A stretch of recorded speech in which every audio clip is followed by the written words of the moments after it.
भौर परिसरात मोठ्या कष्टाने पिकवलेल्या टोमॅटोच्या दरात मोठी घसरण झाल्याने शेतकरी चिंतेत पडले आहेत। 20 किलोच्या क्रेटला अवघा 150 ते 200 रुपये भाव मिळत आहे।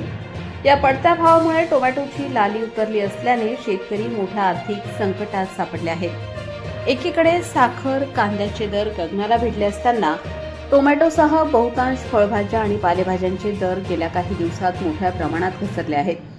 अनेक भागात शेतकऱ्यांनी मोठा खर्च करत टोमॅटोची लागवड केली होती, मात्र गेल्या काही दिवसांपासून टोमॅटोचे भाव कोसळल्याने उत्पादनाचा खर्चही निघत नसल्याचे शेतकऱ्यांनी सांगितले।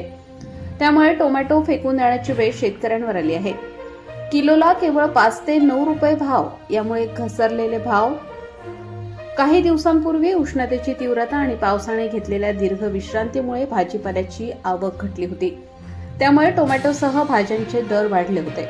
मात्र पावसामुळे उपलब्ध पाण्याच्या जोरावर शेतकऱ्यांनी भाजीपाल्याची लागवड केली आहे।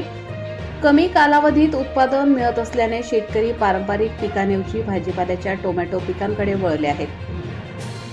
टोमॅटोचे उत्पन्न घेताना एकरी जवळपास 1.5 लाख रुपये खर्च होतात, मात्र बाजारात त्यांना केवळ 5 ते 9 रुपये किलोप्रमाणे दर मिळतो, त्यात कुठलाच खर्च निघत नाही।